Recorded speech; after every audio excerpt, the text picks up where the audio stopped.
Ассаламу алейкум. Витаю вас, друзья. Сегодня 31 марта 2025 года, 17 часов 3 минуты. Так.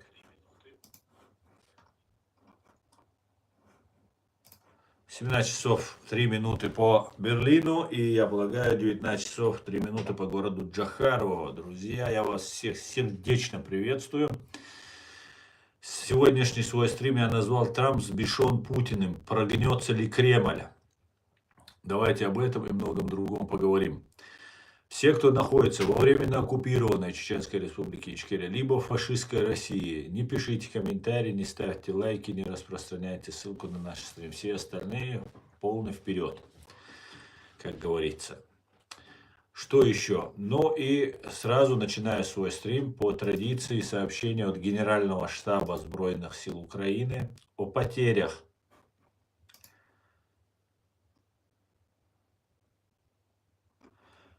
русских оккупантов в Украине. За прошедшие сутки, то есть на 31 марта 2025 года, уничтожено и ранено 1230 бандитов вооруженных, плюс 4 танка уничтожено, 3 боевые бронированные машины, 30 артиллерийских систем, 1 антиаэркрафт система, 71 БПЛА и 65, извиняюсь, автомобильная техника и цистерны. Слава Украине, слава ЗСУ. Слава Украине, слава ЗСУ. Так.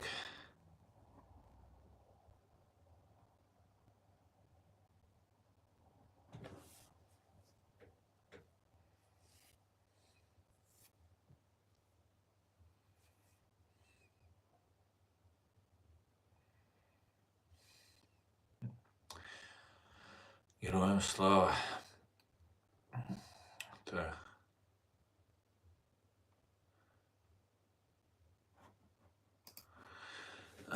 Давайте новость сперва о Зеленском и Трампе. Трамп обвинил Зеленского в попытке выйти из сделки по редкоземельным металлам.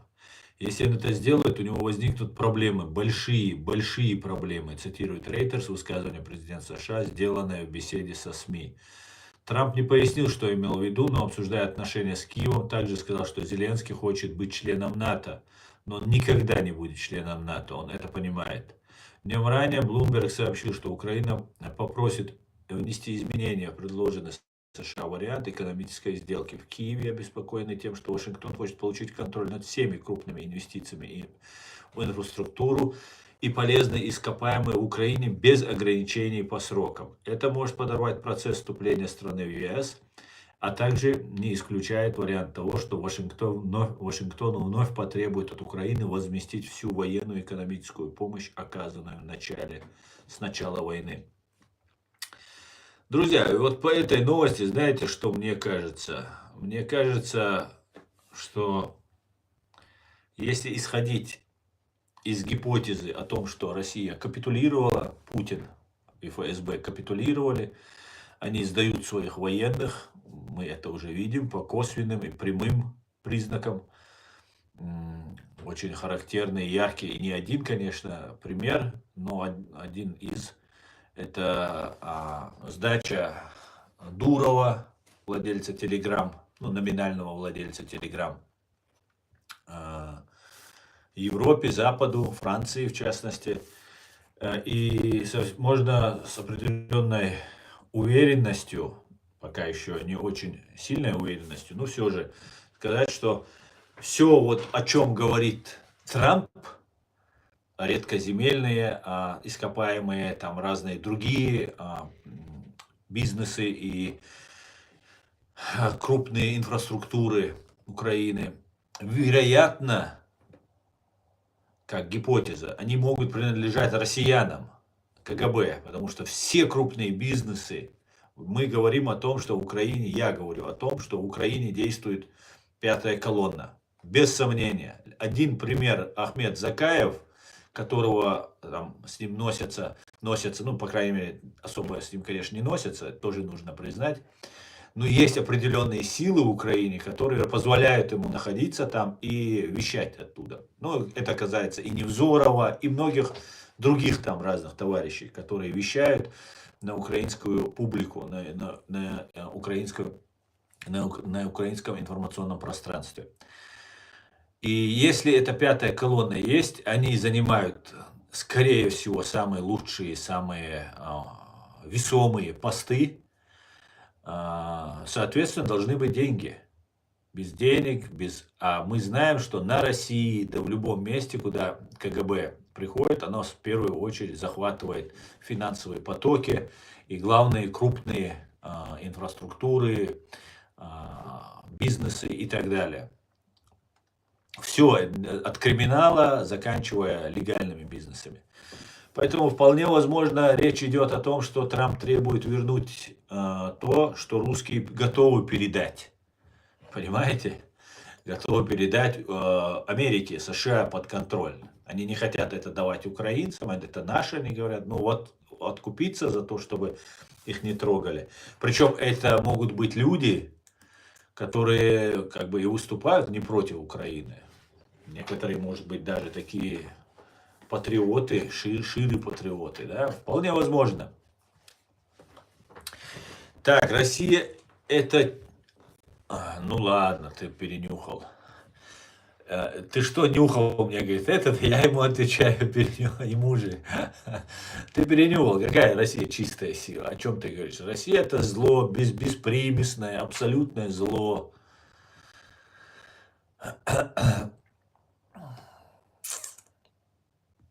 Так, 100 пудов, спасибо за подарок.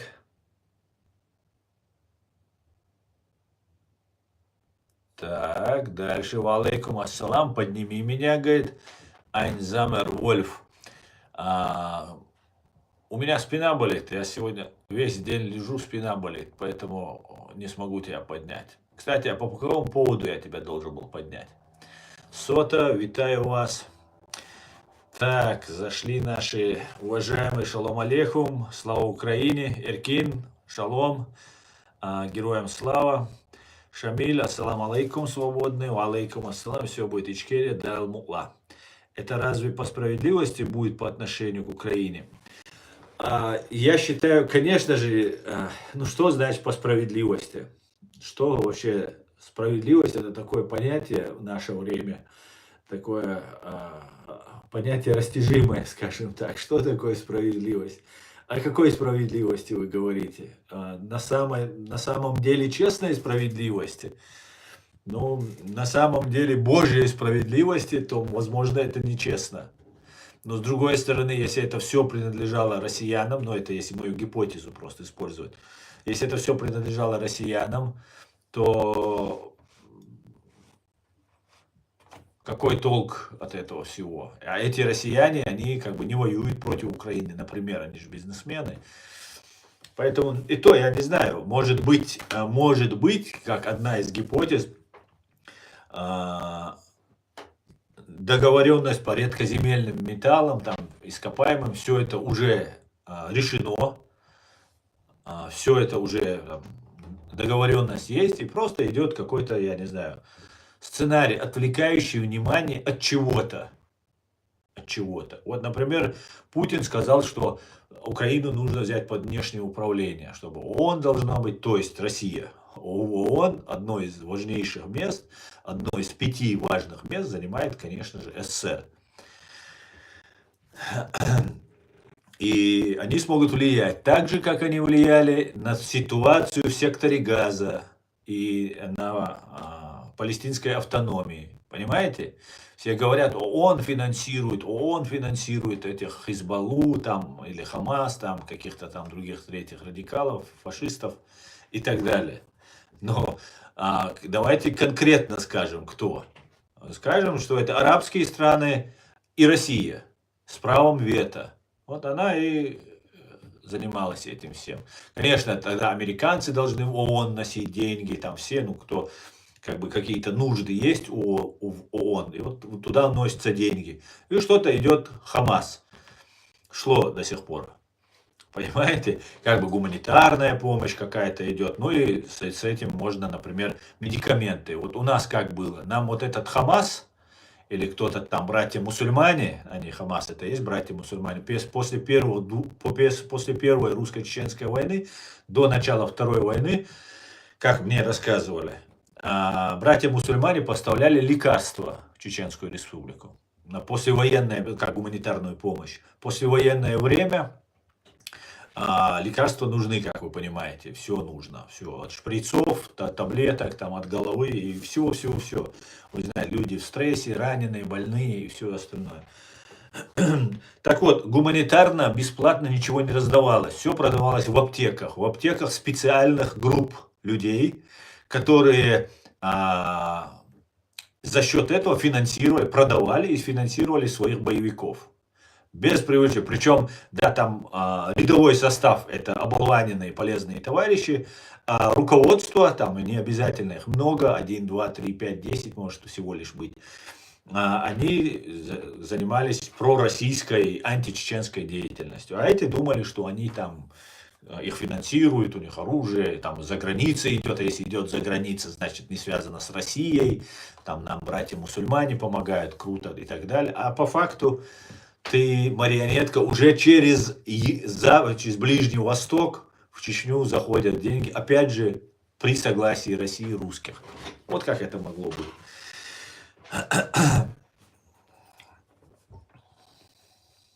Так, давайте дальше.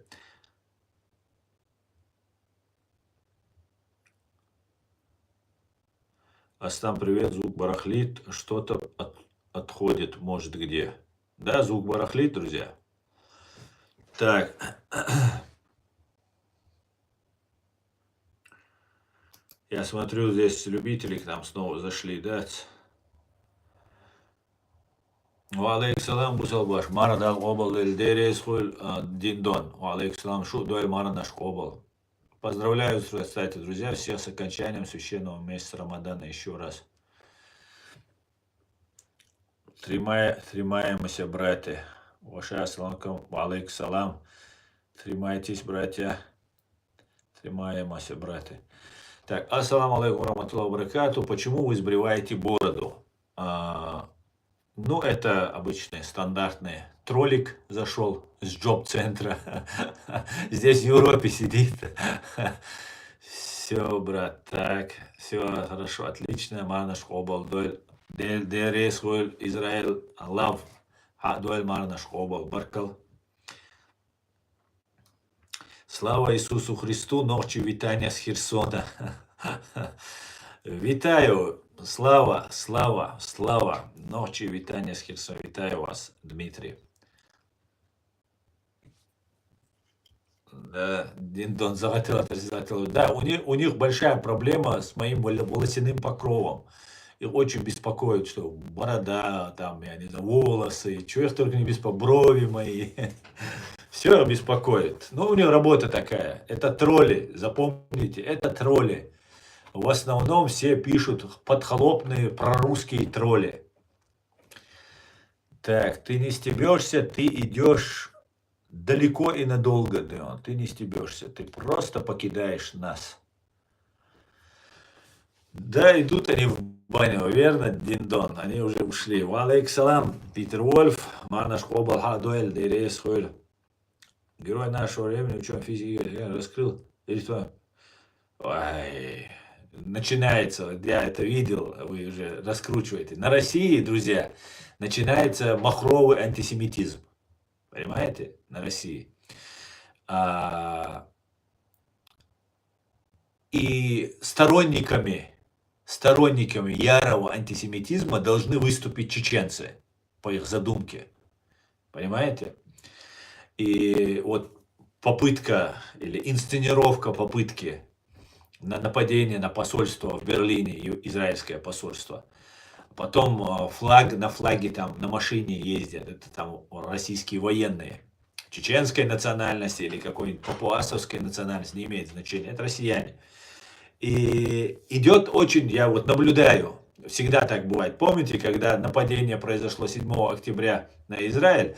До этого, за полгода, за год мы уже видели, я уже не знал, конечно, куда они нападут, но видел, что что-то они готовят в этом направлении. Сейчас готовится такой махровый антисемитизм на России. Такой. Вот они снимают ролики там про ритуальные убийства какие-то, там это, там. Короче, у них каждый день, каждый божий день муж убивает жену, расчленяет ее, жена убивает мужа, съедает его, там, да все что угодно происходит. Детей на улицу выбрасывают, ничего они об этом не пишут. Но что-то, если где-то произойдет, и вот, где им нужно, вот это они поднимают, раскручивают. Причем не обязательно это на самом деле должно произойти. Это может быть иметь какие-то признаки того, что произошло и так далее. Причем они могут в виде еврея выставлять своих людей. Понимаете, это тоже у них эта работа ведется очень на глубинном уровне. Они убивали чеченцев, их документы брали и своих ГРУшников военных отправляли с чеченскими документами в ИГИЛ, в Сирию и в Ирак. Понимаете? Вот на что они способны, что вот. И сейчас начинается вот махровый антисемитизм начинается. Это попытка нападения или поджог синагоги с сыновьями чиновника из «Единой России» в Дагестане. Помните? Когда одна группа воевала с полицейскими, уничтожала ментов в Дагестане. В это время чиновники, сыновья чиновника из «Единой России», многолетнего, закоренелого, полностью прорусского чиновника, два сына, пошли, подожгли синагогу, и когда оттуда уезжали, нарвались на патруль, и там патруль их случайно застрелил. Получилась вот такая вот там 3 человека или 2 человека были убиты. Помните эту историю? До какого рожна, как говорится, нужно сжигать синагогу? Почему 1000 лет или сотни лет евреи жили в Дербенте, в Грозном, в других частях Северного Кавказа, и никто не сжигал их синагоги? А тут, когда вот сейчас общая вот эта волна начинается, вот произошло. А все это, помните, я об этом уже говорил, когда в эту турбину там дагестанец заглянул, из-за этого сделали так. Это делается для того, чтобы мы простой нарратив запомнили. Под видом шутки там и так далее. И вот это все распространяется. То есть кавказцы, дагестанцы, чеченцы, в частности, я вижу чеченцы, должны стать такими главными антисемитами по плану Кремля. Но у них это не получится, абсолютно, я убежден в этом. По крайней мере, пока мы есть, мы будем об этом говорить. Ну и вот в этом плане сейчас нагнетается такой враг, евреи. И знаете, это не только для внутреннего потребления для России это делается. Это еще делается для того, чтобы мусульмане на другом конце света, в другой части мира считали, что Россия является другом мусульман. Понимаете, это такой хитрый ход. Как бы десятилетиями шла пропаганда, что евреи плохие. Среди арабского мира, это арабский мир распространял всегда. Ну и, конечно, русские всегда его поддерживали. И Иран. А теперь они новую волну начинают, и вот нужно, чтобы завоевать сердца там разных. Вот там евреи-убийцы, евреи там жестокие войны, там какие-то маньяки. Ну, чисто как чеченцам все было. И мы вот сейчас мы видим, что вот эта ситуация эскалируется, нагнетает потихонечку. Там появилась, тут с доказательствами, смотреть на первый взгляд. Вроде бы кажется, как убедительно. Все как против чеченцев.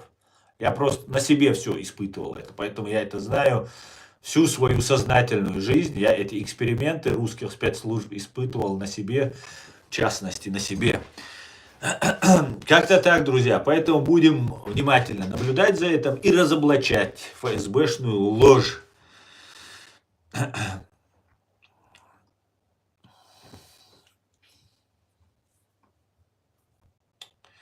Так, дальше.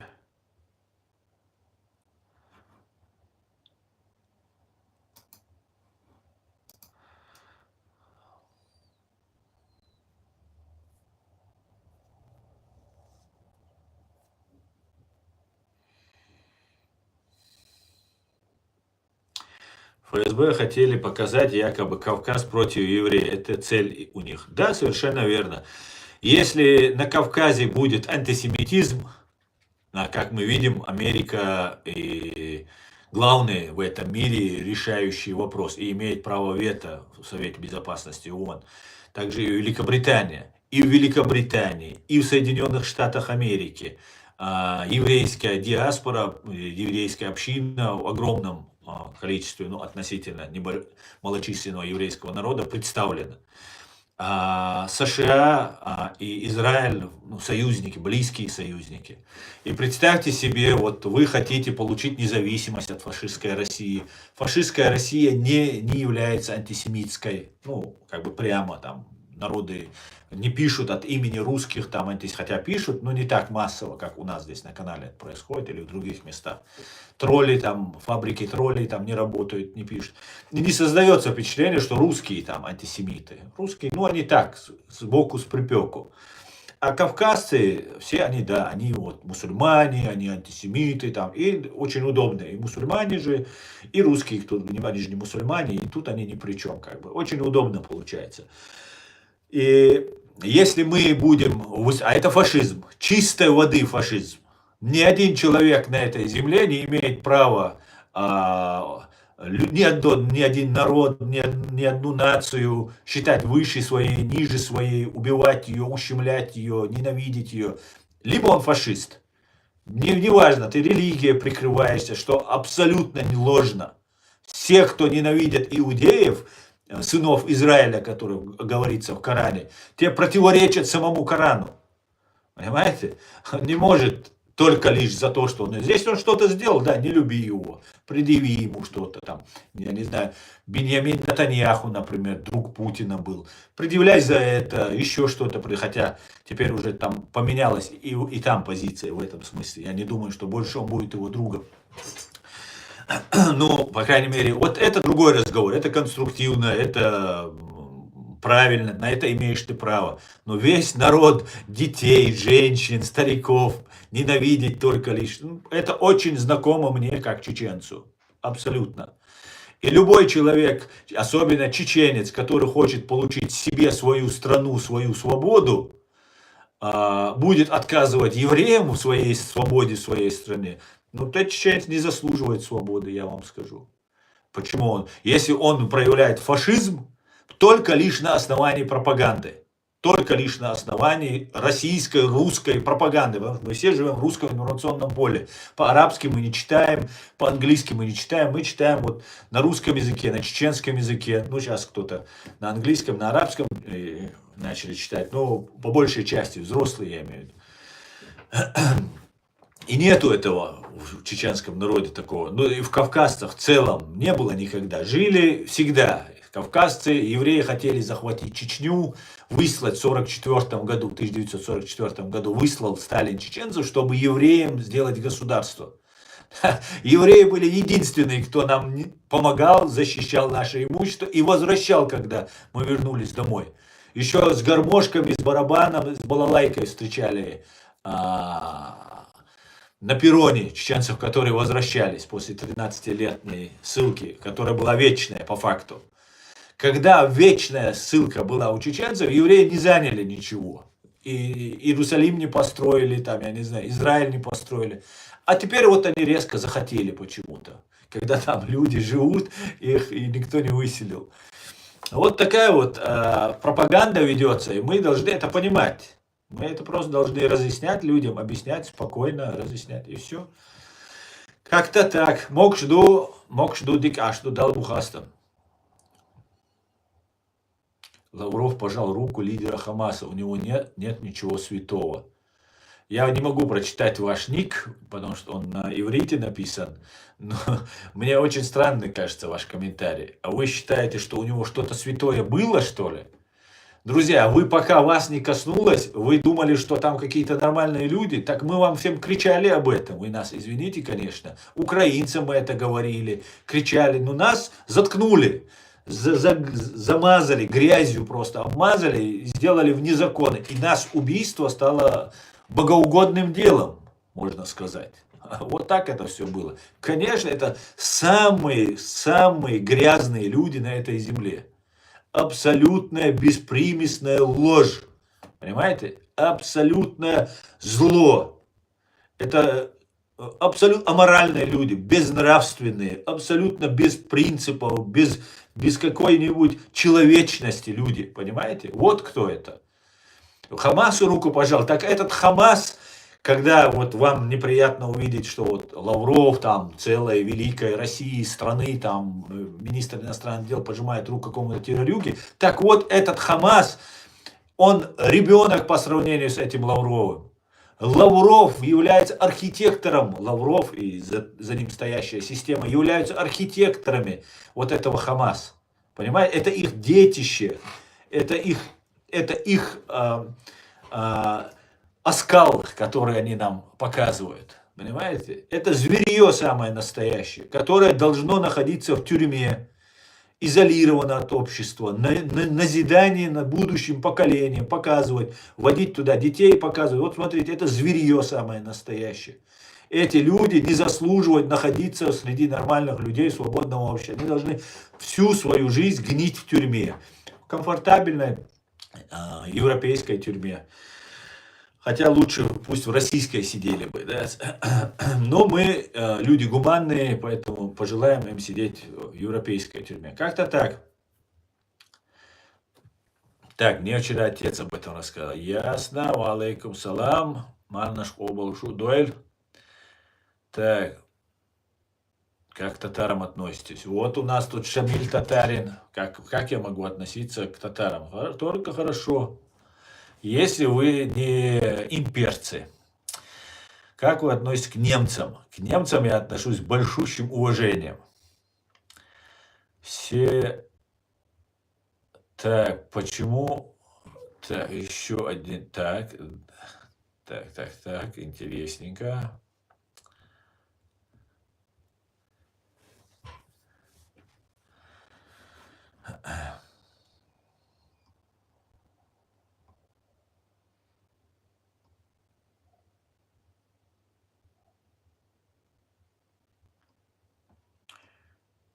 Так.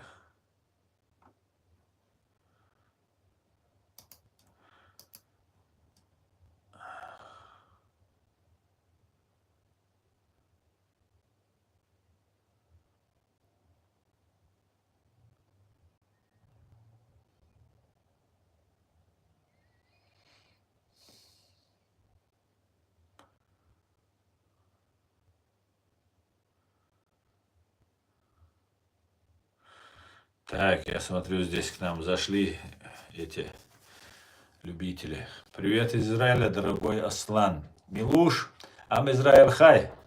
Шалом.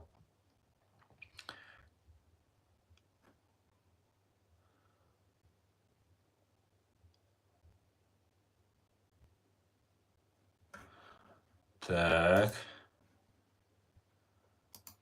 Вы свою маму спросите, Билал, спроси свою маму. Она меня очень хорошо знает.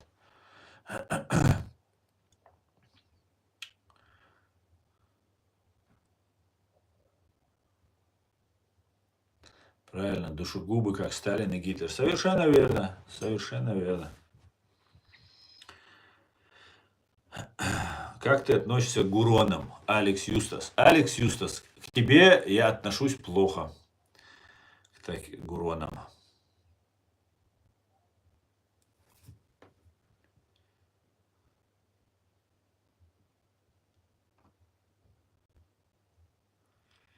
Салам, салам.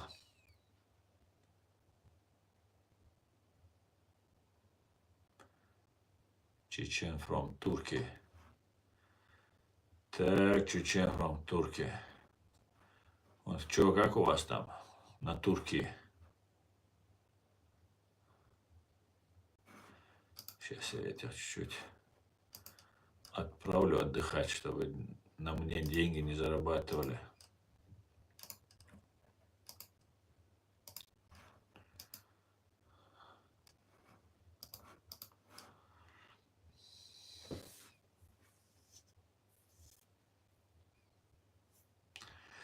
Я про Ичкерию знаю лет 2. Чеченцы единственные, которые могут открыть миру глаза о России после того, чего вы прошли. Совершенно верно.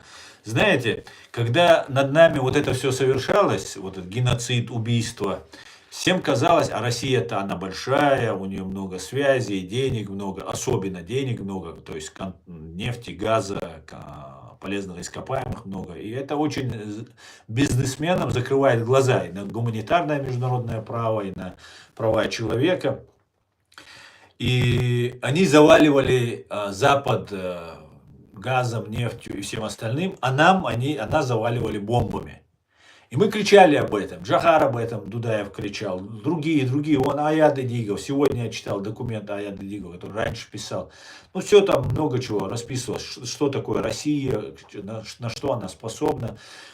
Был такой профессор Абдурахманов Тарханов, он еще в 90, по-моему, третьем или втором году писал, что Россия воссоздает новую империю советского образца, советского, наподобие советской. Другой она не может воссоздать, потому что обучают они людей в своих вот этих институтах, там, шарашкиных конторах, имя по старым вот этим своим методичкам, по старым книгам. И вот, когда мы об этом кричали, все думали, что мы это говорим, потому что мы хотим выжить. И все, знаете, это было унизительно, это было очень оскорбительно, когда ты предупреждаешь их, что им будет, их руководство вот этих государств, в том числе Украины, которая следующая стала жертвой, в том числе Грузии, который был, например, после Звяда Гамсахурди, Шеварднадзе был. Эти люди нам не помогали. И от нас нос воротили. И Украина нос воротила, хотя были люди, которые помогали. Грузины нам помогали. Но были, которые нос воротили. Как везде. И вот, когда мы об этом говорили, все думали, что мы хотим выжить, это мы там, преувеличиваем, хотим как-то спастись. У нас нет ничего, друзья, теперь. Наша страна оккупирована, нас убили треть. Вы даже не представляете, что пережили. Чтобы понять, что мы пережили, евреи поймут, если своими бабушками, дедушками поговорят. Вот что они пережили, их спросить. Вот приблизительно то же самое пережили мы, наш народ. Единственная разница, что евреям удалось выйти из концлагерей, а нас оставили в этом концлагере при согласии всего мира. И вот сейчас до сих пор мы там находимся. Поэтому сейчас мы могли вообще ничего не делать. Паразитировать мы могли бы, понимаете? Назло. Вот кадыровцев, или там не только кадыровцы, это только одна группа кадыровцев, там кланы разные, там ГРУ, ФСБ несколько кланов, у ГРУ там свои там люди везде есть. И вот эти люди фактически себя оправдывают тем, что Запад нас и так предал, да, они на нас плюнули. Вот они себя этим оправдывают. Но мы так позволить себе не можем, мы люди чести, мы люди принципов, мы себе этого позволить не можем. И мы поэтому говорим правду. А мы знаем, мы увидели с нашей смертью, перед нашим убийством, русский зверь открыл свое истинное лицо или рыло. Да, оскал мы увидели перед смертью, со слюнами стекающими, как у любого людоеда. Поэтому мы знаем, кто такие русские. Причем это не в первый раз происходит, у нас уже накоплен опыт, а здесь мы стали сами свидетелями этого всего. Я свидетель многих вещей, как они творили над нашим народом, может быть, непосредственно не участник всех этих событий, но очень много фиксировал, наблюдал и так далее. Поэтому нужно знать, что у нас большой реальный опыт. Большой реально. Не все можно говорить публично, не все нужно говорить публично, но больше, чем у меня, конечно же, у Аллы Дудаевой, у Аяда Эдигова, у других людей из нашего президиума больше опыта. Но вот у меня тоже он какой-то определенный есть, и поэтому я пытаюсь рассказать, как есть, чтобы знали люди. И им это очень не нравится. Вот они заходят сюда, и маты, перематы, вот вы все это видите сами. Это не просто так, это не простые люди, это тролли. Специально там государство фашистское на меня выделяет своих людей. Как-то так. 100%, Милуш. Да. И когда у них было святое? Да, совершенно верно. Это точно. Никогда у них не было. Так, Реал Мадрид. Я тебя тоже отправляю за русским кораблем. Так, ты тоже больше. Если Америка захочет забрать залежи природного ресурса, значит все территории вернут Украине. Ну и параллельно Украине тоже помогать будут по восстановлению страны европейской страны. Да, конечно. Так. Шалом Алибахарчи.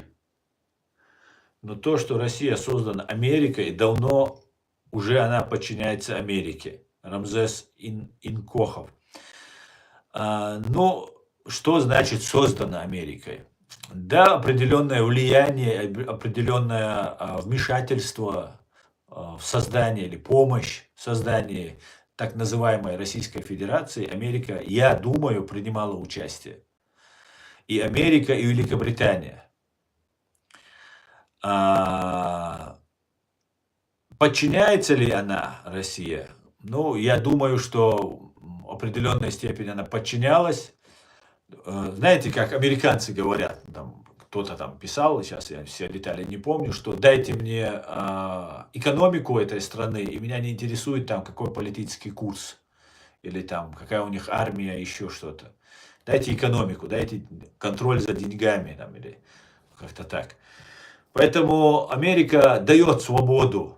И на мой взгляд, я могу ошибаться, друзья, просто мое мнение. Америка дает свободу и берет финансовую часть под контроль, банковскую систему в основном. Потому что самая мощная там торговая биржа и все остальное, доллар, все это остальное, деньги, это американская тема.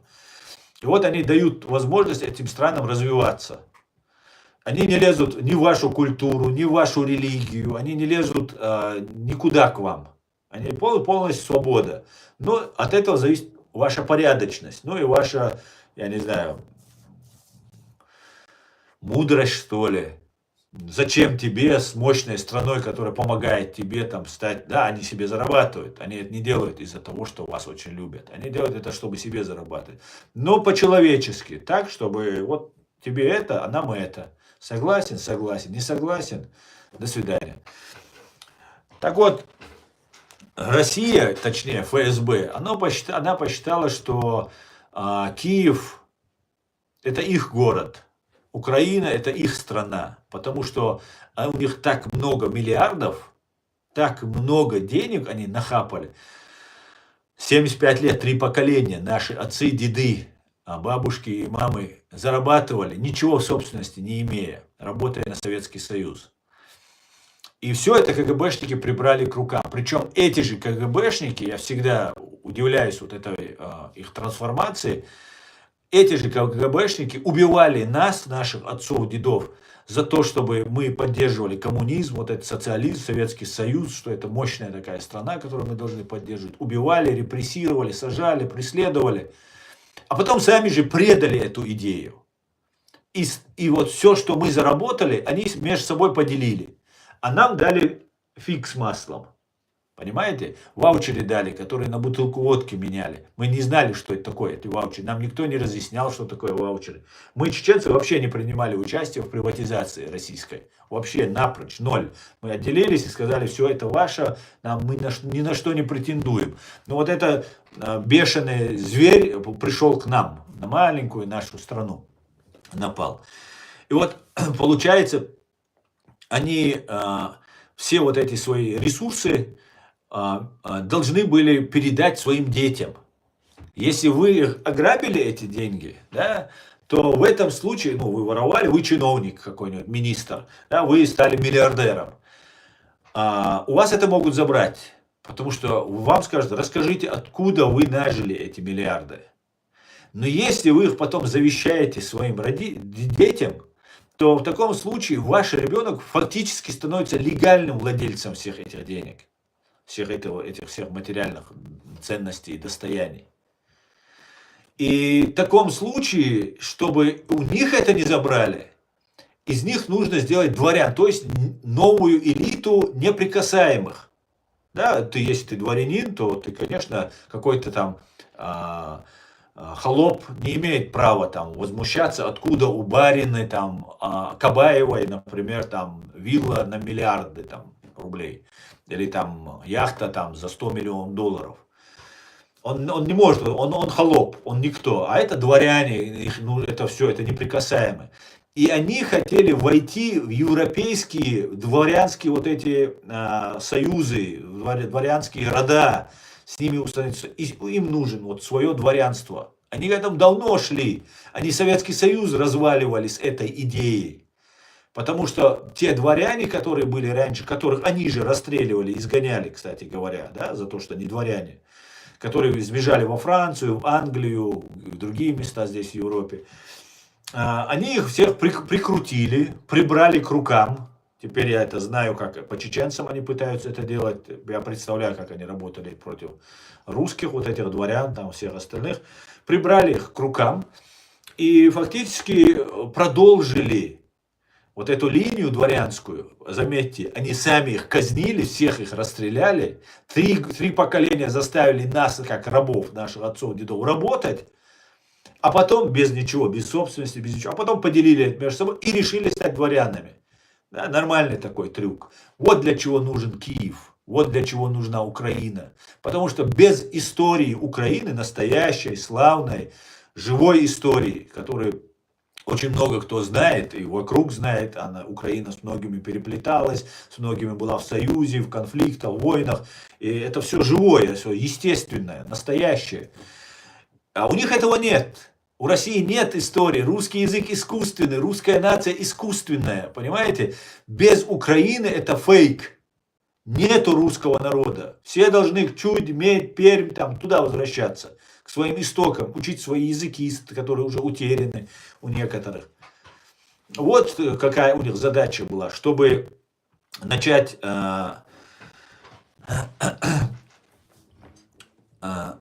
начать новое дворянство, начать свою новую жизнь. Но, увы и ах, ничего не получилось. И когда вот Америка была, доверившись, вот мы как чеченцы, как вы правильно сказали тут, мы много опыта имеем, в том числе и в этом моменте. Вот Аяд Эдигов рассказывал, когда он встречался с американцами по поводу геноцида в Чечне, там война, убивают, американцы говорили, подождите немножко, они скоро станут демократами. У американцев была надежда. Но ни Саддам Хусейн не стал демократом, ни Муаммар Каддафи не стал демократом, ну и много-много там, ни Чаушеску, ни так далее, ни Слободан Милошевич не стали демократами, ни русские не стали. Понимаете? И фактически они подготовились к этому, они посчитали, что они могут бортануть Америку. Это, на мой взгляд, я говорю только то, что вот, это моя гипотеза. Да? У меня есть где-то факты на какие-то мои доводы, где-то у меня только косвенные причины, поэтому только как гипотезу рассматриваю то, что я говорю. И вот они посчитали, что Америка, у нее там бардак, там всегда свобода слова, там выборы, там постоянная грязня идет, там, потому что это цивилизация, мировая цель. Такой, как Америка, Соединенные Штаты Америки, государство в истории человечества не было еще, чтобы с таким влиянием, с такой мощью. И да, там где-то коррупция может быть, где-то бардак может быть, где-то еще что-то. И мы, как чеченцы, поэтому я предлагаю чеченцам найти наше место в этой новой мировой цивилизации и попробовать извлечь из этого нам выгоду и безопасность для будущих наших поколений, а не быть с этими людоедами заодно. Кстати, вот в этом русле как раз антисемитизм нам и навязывает, чтобы мы не вырвались из-под влияния что России, что Турции, потому что Турция также пытается иметь на нас влияние. Турция нас, конечно, не убивала, как русские на протяжении более 3 веков. Но все равно нужно ухо востро держать с Турцией тоже. И вот сейчас, будучи вроде бы подчиненной Америке, вроде бы такой покорившейся Америке, это такой русский гамбит. Притвориться слабым, а потом раз и сделать свой трюк. Так русские делают иногда. Поэтому... сейчас я не думаю, что... Хотя бы сейчас сам Путин, может быть, капитулировал. Вот это я допускаю. Потому что уже 3 года Путин умолял американцев с ним начать переговоры. И я так полагаю, начали с ним переговоры, но начали так, как захотел Трамп. Вот как-то вот, широкой американской душой, наверное. Раскрыл все карты, раскрыл, ну, может быть, раскрыл. Опять же, мы не знаем всех вот этих вещей, какие там внутри есть. Ну, как-то так, друзья, как-то так. Free Ингушетия. Абсолютно, Эстблок, абсолютно с тобой согласен. Почему не пишут Free Ингушетия, Free Ичкерия, Free Дагестан, а пишут Free Палестайн? А? Вы задумывались над этим? Почему? Вы когда деньги на работе зарабатываете, вы приносите их куда? Домой приносите? Своим детям, своим родителям? Или же куда вы их приносите? Соседям отдаете, соседним родителям отдаете, да? А почему Free Палестайн кричите? Когда Палестина это все там, и Израиль, и Иордания, и так далее. Ну, они, наверное, Free Палестайн имеется в виду свободу Израилю. Наверное, это имеется в виду. Ну, тогда можно согласиться, ладно, можно. Но про свое надо говорить вообще-то. Магомед Умаров, Дагестан процветает благодаря России. Как ты смеешь такое говорить? Ну, во-первых, Россия пишется не так, Магомед Умаров, и я думаю, что ты специально написал, поэтому ты сарказмом это пишешь. Но я тебе хочу, ну, у тебя там, кстати говоря, у тебя вот купол мечети, которая стоит, это не Алякса, чтобы ты знал просто, Магомед Умаров, чтобы ты понимал, это тоже большое заблуждение, что золотой купол вот везде на рекламных там буклетах разных там в интернете можно увидеть вот золотой купол мечети в Иерусалиме. Это не Алякса. Алякса находится рядом, это другая мечеть, кстати говоря, тоже такое заблуждение. По поводу России, Дагестана, который процветает благодаря России, могу сказать, что Дагестан занимает первое место по погибшим на Кавказе или, может быть, во всей России в процентном соотношении бойцов или боевиков, которые туда поехали. Первое место. Это про процветание Дагестана. Насколько Дагестан процветает, я давно там не был, конечно, но что-то мне слабо верится, что он процветает. Согласна с вами. Спасибо, дорогая. Спасибо.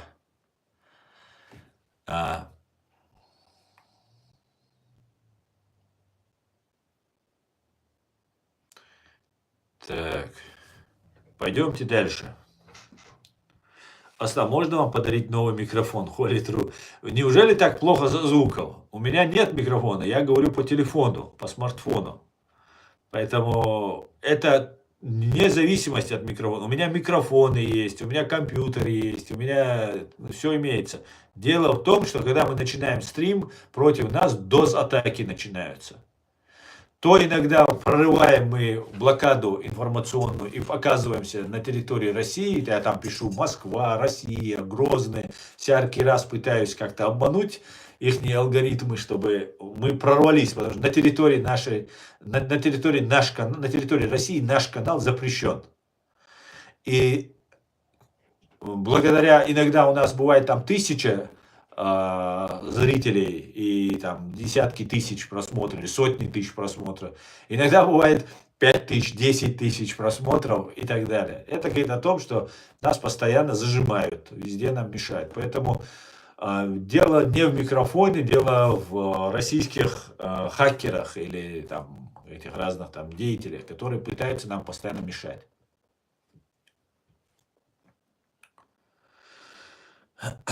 Если Америка захочет забрать залежи природных ресурсов, значит все территории. Это было. Так, все, что вы говорите, не один год уже объясняют и русские блогеры. Людей нужно образовать политически, а никто не вникает. К сожалению, чтобы победить, нужно объединять необъединимых. Причем не физически, а психологически, идейно. Кот Кискин, я с вами согласен по поводу объединить нужно необъединяемое и разъяснять нужно полностью. Но вот скажите, какие русские блогеры разъясняют? Я очень мало знаю русских блогеров, или по пальцам можно одной руки перечесть. В основном это цеховики, которые вот за деньги отрабатывают программу. Независимых, свободных блогеров, русских, россиян, я что-то не вижу. Вот нету, вот где они? Чтобы они были не имперцами, чтобы они были независимыми и так далее. Я не вижу. Так, почему тебе наплевать на аварцев? Что мы тебе сделали? Магомед Умаров. Кто тебе сказал, что мне наплевать на аварцев? Я с большим уважением отношусь ко всем народам. Тем более к своим братьям, кавказцам, аварцам, мусульманам и так далее. Я плохо отношусь к аварцам, к чеченцам, к ингушам, даргинцам, кабардинцам, которые имперцы. Потому что это угроза для нашей жизни, в прямом смысле этого слова. И если вы за русских и подрусские, то извините, что мне приходится говорить, что вы вызываете угрозу для жизни и безопасности, как змеи ядовитые, пауки ядовитые, понимаешь? Это опасно. Вот и все. А к другим остальным людям я отношусь вне зависимости этих национальностей отлично, абсолютно, вне зависимости. И к русским в том числе. Если они не имперцы и не собираются оккупировать мою страну и убивать нас. Никаких проблем с русскими нет. Никаких. Что значит имперцы? Google тебе в помощь. Шейх Google тебе поможет, Магомед Умаров. Спроси его, что такое имперцы.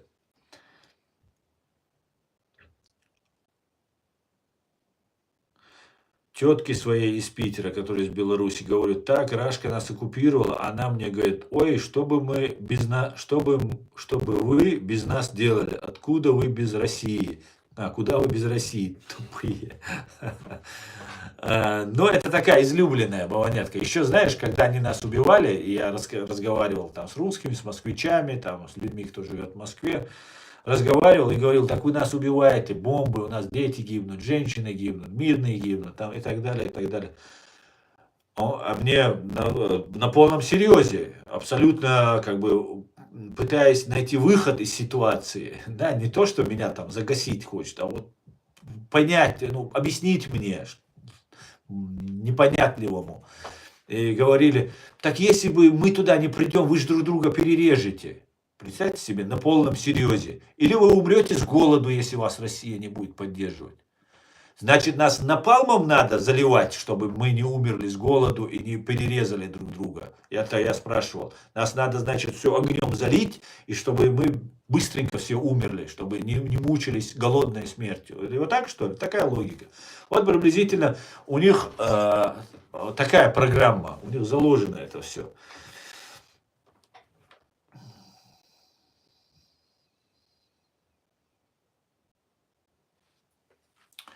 Так.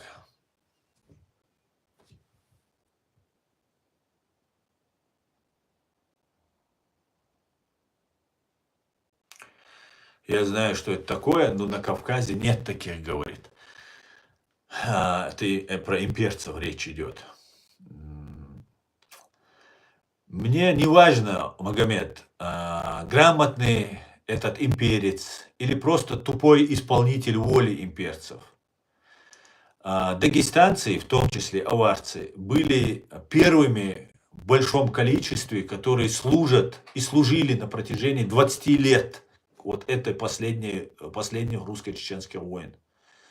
И до сих пор в Чеченской республике дислоцируются дагестанцы, в том числе аварцы и так далее. Самыми жестокими, я еще раз это напоминаю, чтобы в истории это осталось, чтобы чеченцы не забывали, самыми жестокими убийцами чеченского народа были аварские боевики, дагестанские, точнее, извиняюсь, не аварские, дагестанские боевики российские, которые убивали женщин, детей, пленных, без разницы, полностью убивали. Самый известный, по-моему, это аварец Гаджиев, как же его звали, Урус-Мартане был назначен какой-то, русская шавка был, как-то его звали. Поэтому вот это есть имперцы. Им не обязательно понимать, что такое империя, не обязательно, просто он за русских, за русню идет, убивает людей. Вот и все. И нету их или есть, это надо посмотреть, почему такие большие потери в Дагестане, в Украине сейчас воюют, и почему самые большие потери в Дагестане. Если нету там, если не готовы служить русской империи, не берут в руки оружие, чтобы завоевывать другие народы, то откуда тогда такие потери? За что они тогда идут, воюют? Ради кого они воюют? Ради империи, ради того, чтобы Патрушев с Путиным стали новыми дворянами. Кавказцы, позорище просто, позор просто.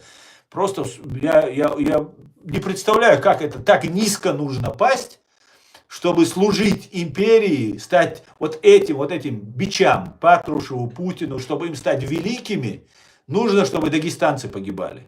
Представьте себе, кто они, имперцы. Не важно, что он даже не знает русского языка нормально, не важно.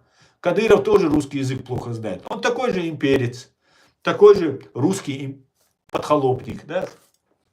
Как-то так, друзья.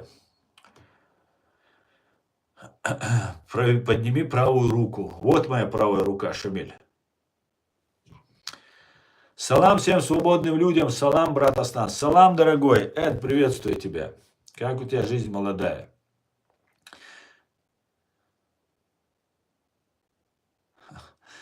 Есть такой, говорит, дневник депутата. Я бы посоветовал посмотреть всем, кто сможет. Ты считаешь, что Кот Кискин, ты считаешь, что Бондаренко, будучи депутатом, находится там, говорит такие вещи, иногда немножко острые, и он не является проектом КГБ русский, когда вы, наконец, за все это время, последнее время, ни в одной власти, ни в одном месте, кроме КГБшников и их креатур, никого туда не подпускали. Зачищено все, просто выжжено все тем же напалмом, что на Чечню заливали, Ичкерию заливали. Вот точно так же политическое поле России тоже зачищено. Там нету никого, кто возможно был бы. И вы считаете, что вот этот человек или такие люди, они вам какую-то пользу приведут? Знаете, это как сито.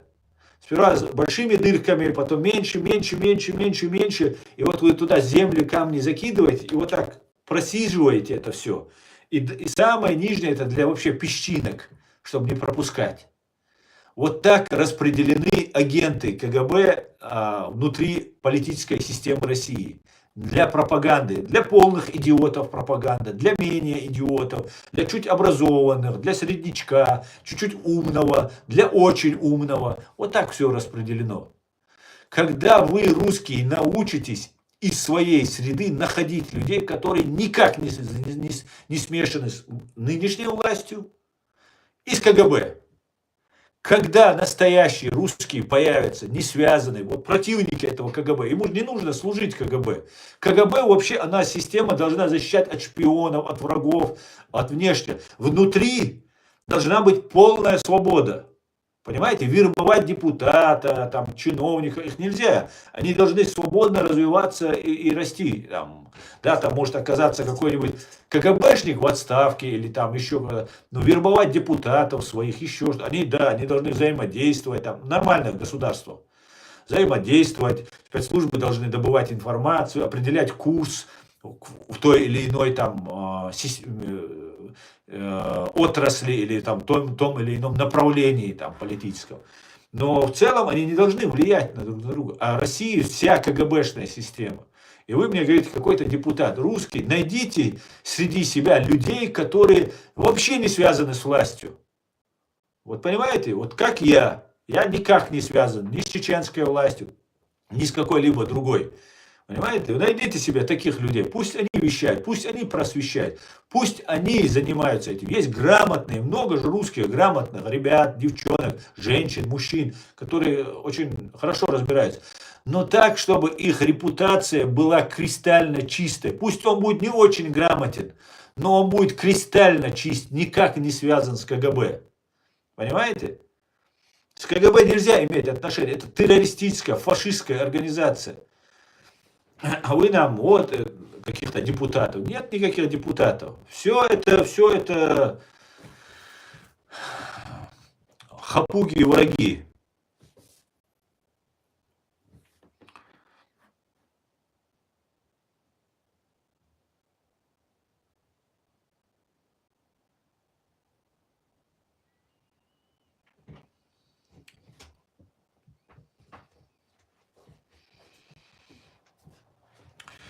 На Кавказе, я, может быть, за Россию сказал, на Кавказе дагестанцы лидируют, к сожалению. Это большая трагедия. А так, да, тувинцы на первом месте. Кстати говоря, министр обороны или министр нападения России Шойгу тувинец.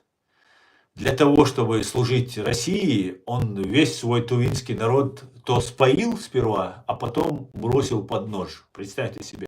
Вот как нужно доказывать лояльность сатанистской системе КГБ, уничтожая свой народ. А Шойгу у них там как герой какой-то там. Но я думаю, скоро поймут, что он далеко не герой. Я видел их жестокость, говорит Мурат.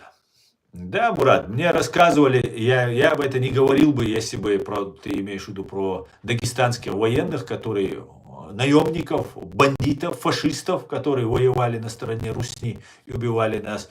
И я общался с настоящими нашими воинами, которые очень много видели и знают. Я это говорю не где-то там услышал. Реально есть все основания. Вот у Русмартани, помните, Айза Газуева его взорвала вместе с собой. Имя этого генерала дагестанского уже неизвестно. Гаджиев, по-моему, фамилия, говорит, была, неважно. А Айза Газуева стала навеки в чеченском сердце, в чеченской памяти останется как победительницей. Да, большому сожалению, так было. Наверное, русские заставляли специально это делать. Наверное, сами проявляли перед русскими какое-то там подхалимство, чтобы показать, что они более русские, чем русские. Да, но это все должно вернуться всем. И мы должны запомнить, чеченцы, что наши братья-соседи из Дагестана принимали активнейшее участие в геноциде нашего народа. Наши братья-дагестанцы, мусульмане, соседи, кавказцы, принимали активное участие во время заселения в наши дома, когда в 1944-м нас выслали. Захват нашего имущества и так далее. Вместе с НКВД делили наше имущество. Это мы должны помнить и знать. Навеки вечные мы это должны запомнить. Понимаете? Чтобы не обманываться. Чтобы знать, как кто себя ведет. Но опять же, это не касается ни аварцев, ни даргинцев, ни в целом людей, которые были против Российской империи, против геноцида. К ним большим уважением. Это наши братья. Все, кто служит России, все, кто одобряет, что служат России, все, кто одобряет геноцид, убийство чеченского народа, все это та же имперская шушера, мусор. Это ничто, фигня из-под ногтей, которую мы должны запомнить.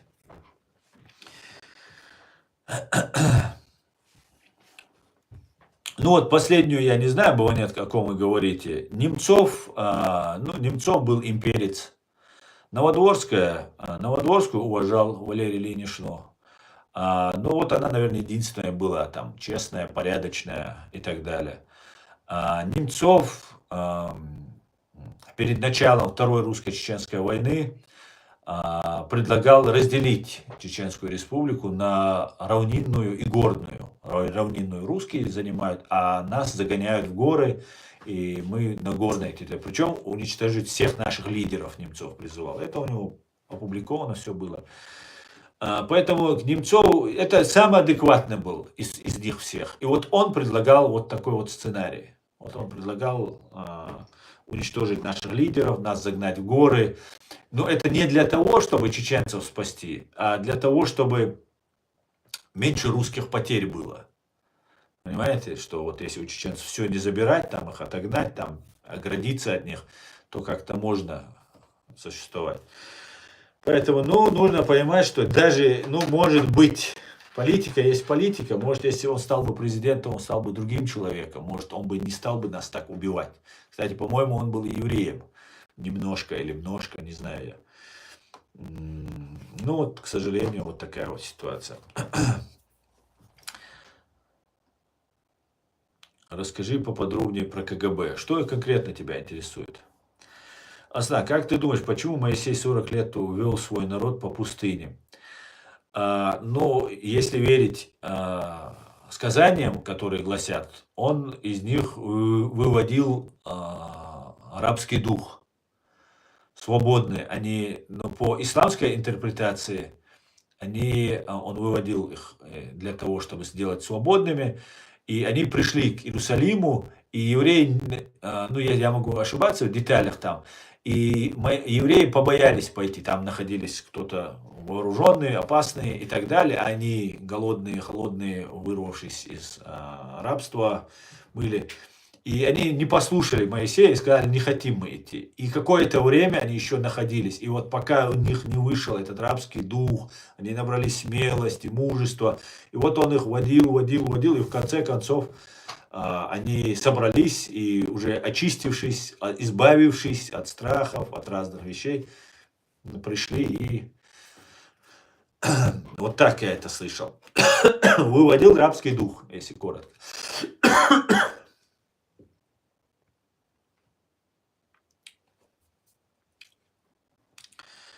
Так, на все эти вопросы отвечено в его стриме. Самое важное, что он говорит, не верь мне, просто задумайся.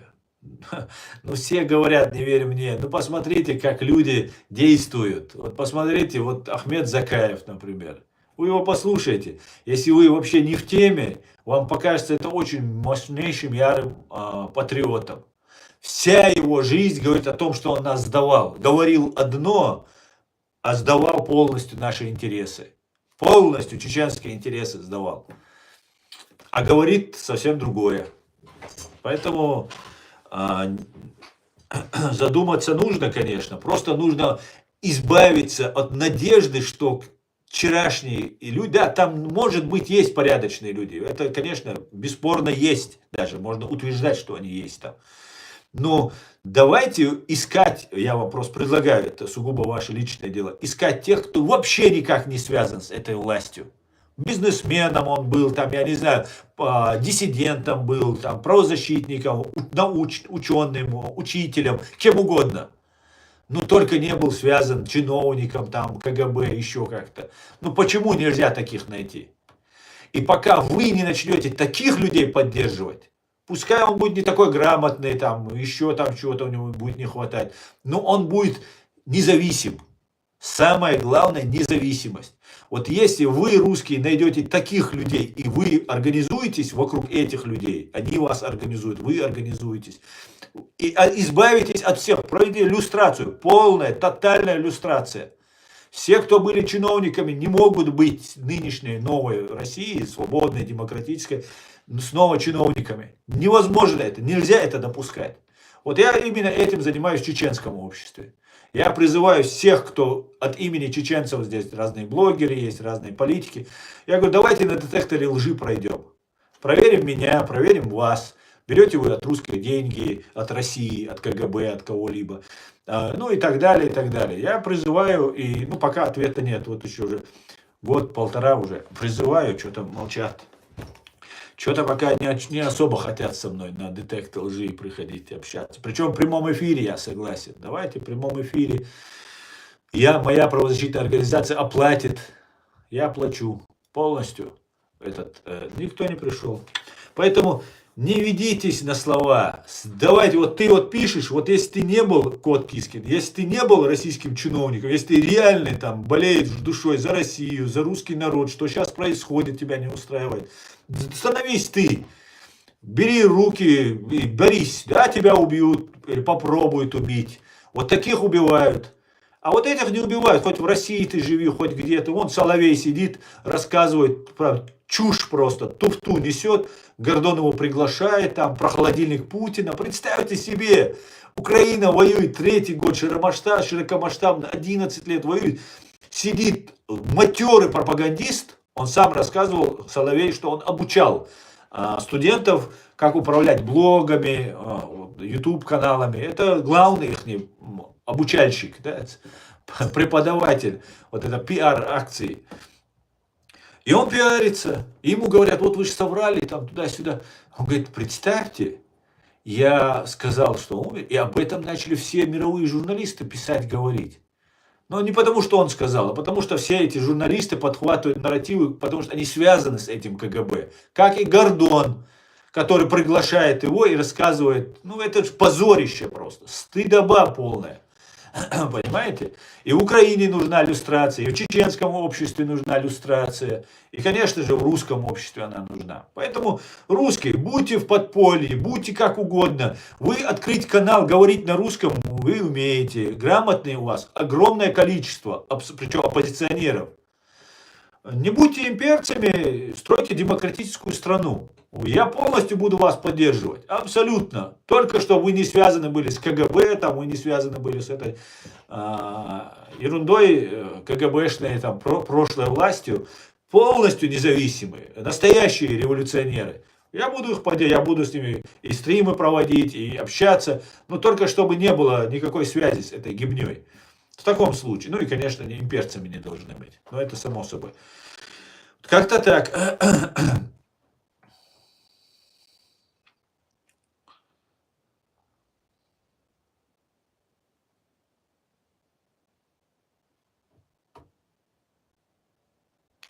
Детектор можно ли обмануть, Аслан говорит.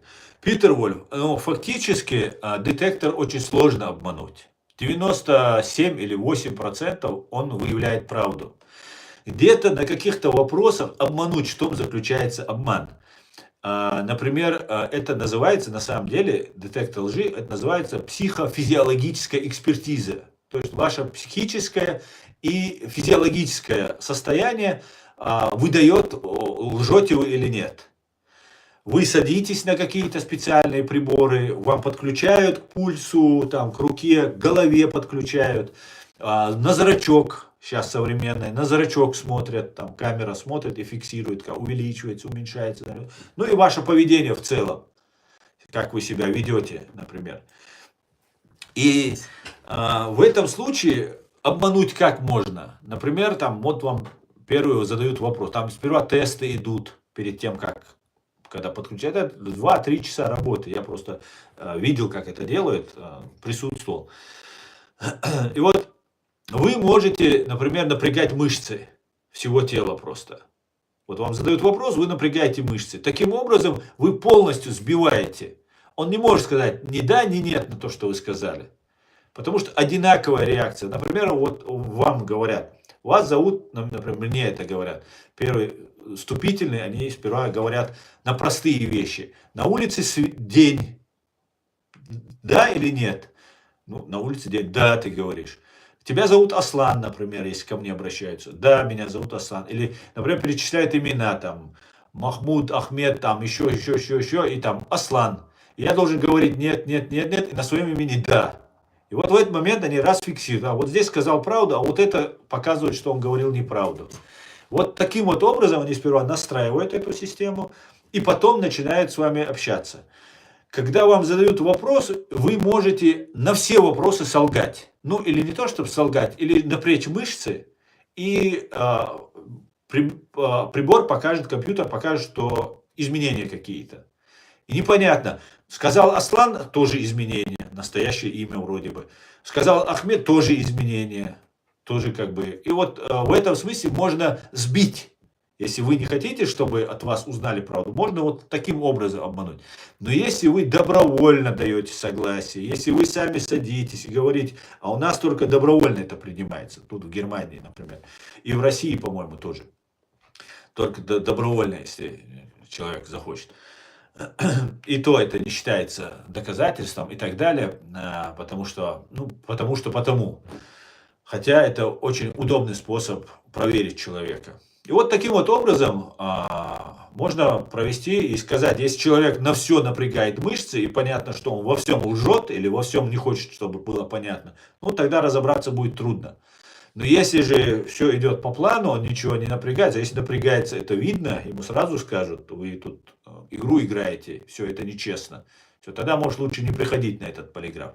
А если ты хочешь честно, то садись и отвечай на вопросы. Ну вот как-то так, как-то так. И 97-98% он говорит правду. Абсолютно стопроцентную. Кстати говоря, сейчас Ахмед Закаев и вот этот экзотический пропагандист украинский рассказывали, общались, когда про детектор лжи сказали, Закаев сразу сказал, не, это туфта полная, это такая ерунда, это туда-сюда.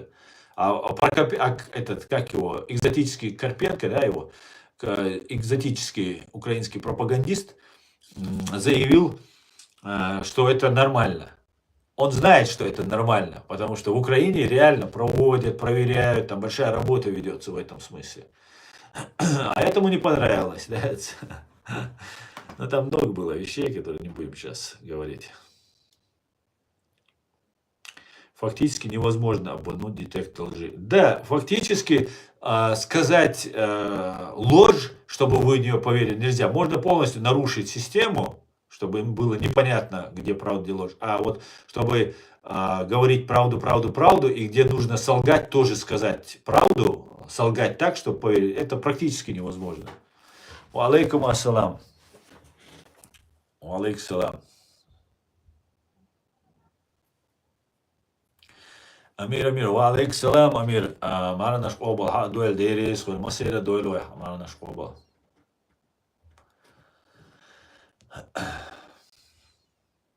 Да, вы правы. Так, это уже было. Дай Бог тебе здоровья, все по полочкам разнес. Спасибо, Дим, спасибо. Ам Израиль хай. Салам алейкум. Ва алейкум ассалам. Дани черей. Чер.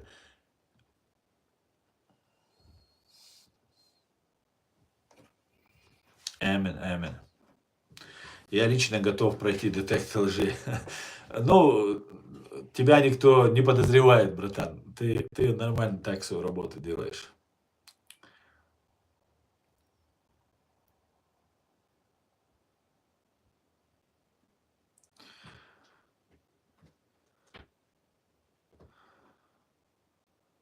Спецслужба учат, как обмануть детектор. Да, учить-то, может, учат, но практически невозможно обмануть, понимаете? Практически невозможно.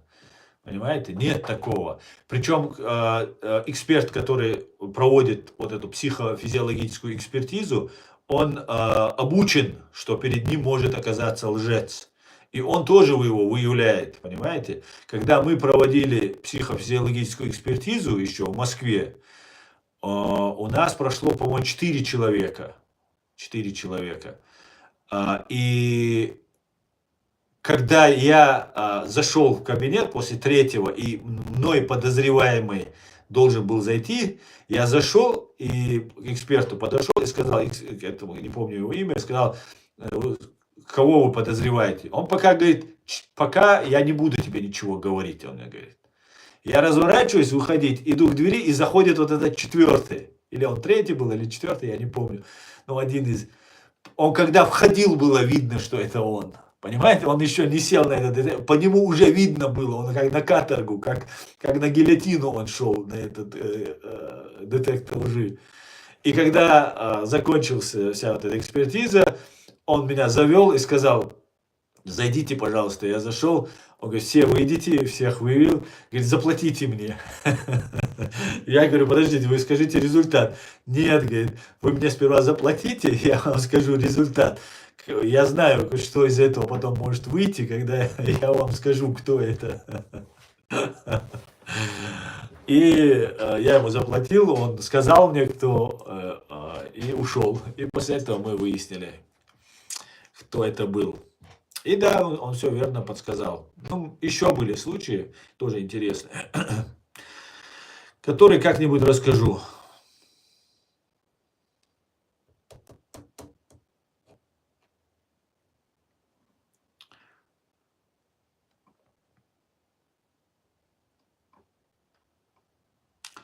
Ибрагим Даудов, вы вопросы не задаете, вы только комментируете. Почему тебе бесконечно говорить о бессмысленной теме? Я не понял то, Ибрагим Даудов.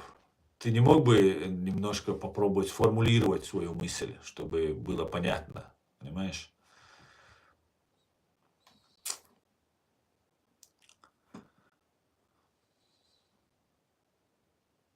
Когда ФСБ отравили плутонием, если не ошибаюсь, он же признал, что хотели в Рязани взрывать дома. Уходит ему Европа, он не поверила или продалась?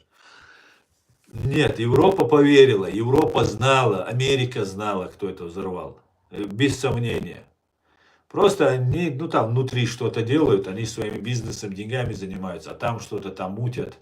Ну, главное, чтобы в России было спокойно. Вот как-то так это было. И знаете, если была ставка сделана на Путина, на Западом, Америкой, Англией, да, Тони Блэр приезжал, мы помним, как он Путина чествовал, вместе они там на концерт, там в оперу ходили. Я полагаю, что была выставлена эта история так, что как бы Путин не взрывал дома, взрывали там ФСБшники, Патрушев, а он как бы у власти должен остаться и так далее. Вот, знаете, вот эти какие-то хитрые и одновременно до безобразия тупые отговорки разных спецслужб меня всегда удивляют. Надо вот, ну, вот есть такая версия, вот верь в нее, все. Хочешь верь, хочешь не верь. Плевали мы. Все, вот как-то так. Двуличные стандарты какие-то. Да, Эркин, абсолютно так. Реал-политика это называется. Такой махровый макиавеллизм. Да. Это так, это правда. Так, друзья, мы уже 80 минут в эфире. Сейчас посмотрим, какие у нас тут показатели. Нас снова блокируют. Сегодня, ну, может быть, я анонс позже сделал. Как-то так. Как-то так, да. Так. Кстати говоря, вы обратили внимание, у меня было 113 тысяч подписчиков, осталось 112 тысяч подписчиков. Там, с копейками. Это они мне списывают. Каждый божий день они мне убирают подписчиков. Немножко, чтобы YouTube особо не замечал. Просто кто-то захотел и ушел. Ну, отписался, бывает такое. И ну, вот стабильно это происходит. Стабильно, все отписывает. И если я провожу стримы, подписчики добавляются. Большинство моих зрителей это Россия, конечно же. На территории России. Большинство. Ну, сейчас Украина тоже много начали меня смотреть. Тоже по статистике вижу. Как-то так, друзья. Вот они вот таким вот образом пытаются нас сбить. Сейчас, ну, вот немножко подписался, снова стало 113 тысяч, а было 112 тысяч. Вот сейчас вы подписались, не буду говорить, сколько вас подписалось. Пусть гадают. Гады. Пусть гадают. Спасибо, божественное. Давно тебя не было. Без тебя как-то не божественно, я тебе скажу. Так, что у нас здесь? Европа помогла взрастить зверя. Кот Кискин, абсолютно да, абсолютно. Но давайте справедливости ради скажем, что не одна Европа, а в целом Запад. Соединенные Штаты Америки, Великобритания, Германия, Франция. Да, потом они осознали, что не совсем все правильно они делают, но в итоге взрастили монстра они, да, весь Запад, и не только Запад, Украина помогала взращивать этого монстра. Украинские военные брали отпуск и ездили воевать и геноцид совершать над чеченцами. Украинские военные, СБУшники ездили совершать. Вот к чему все это привело. Какой-то аморальный, беспринципный человек едет убивать чеченцев, чтобы заработать 2 копейки. Русские щедро платили. И благодаря вот этому аморальному просто уроду, убийце, на его землю пришла тоже война. Что должны сделать украинцы по отношению к этому аморальному уроду, который пришел убивать чеченцев? Вот что он должен делать? А если этот украинец теперь воюет, а он уже с опытом, воюет против России, уже у него медали, он герой, тогда что с ним делать? А по его вине, в том числе по его вине, пришла война в Украину. Что он 20-30 лет назад, как Александр Музычко, не был умным, продвинутым и не гнался за деньгами. А этот гнался за деньгами, ему бабки нужны, ему жене квартиру надо купить, дачу купить нужно, понимаете, шубу купить. Вот такая вот, все возвращается, как говорится, только возвращается, к сожалению, не тем, кто виноваты, а абсолютно невинным, молодым, выросшим, 18, 20, 25-летним пацанам, девчонкам это возвращается, к сожалению.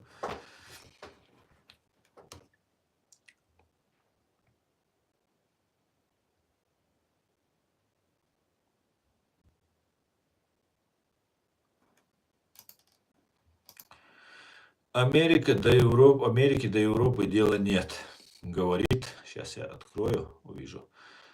Нет, если их не вынуждать, Америки до Европы дело нет, если не вынуждать. Ну, Шамиль, не совсем. Америка имеет очень мощное влияние и военные базы на территории Европы. Приветствую, Джорджия. Брат, приветствую. Амаджоба Гинацвале.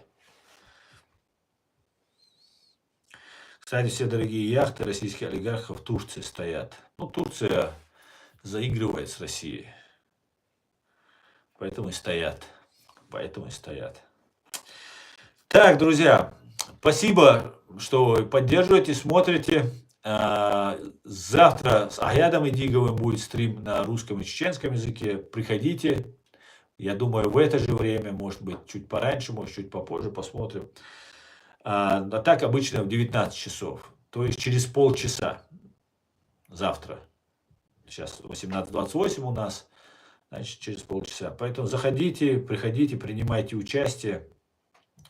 Там пообщаемся. Всего самого хорошего, друзья. Спасибо, что смотрите, поддерживаете, распространяйте ссылку на наш стрим. Пусть больше людей узнает правду. Слава Украине! Все будет Ичкерия. Ам Израиль Хай. Ам Израиль Хай. God bless Америка. Вива Грузия. Вива Азербайджан. И Аллах Казахстан и все остальное, друзья. Ну, вы знаете. Спасибо, друзья. До свидания.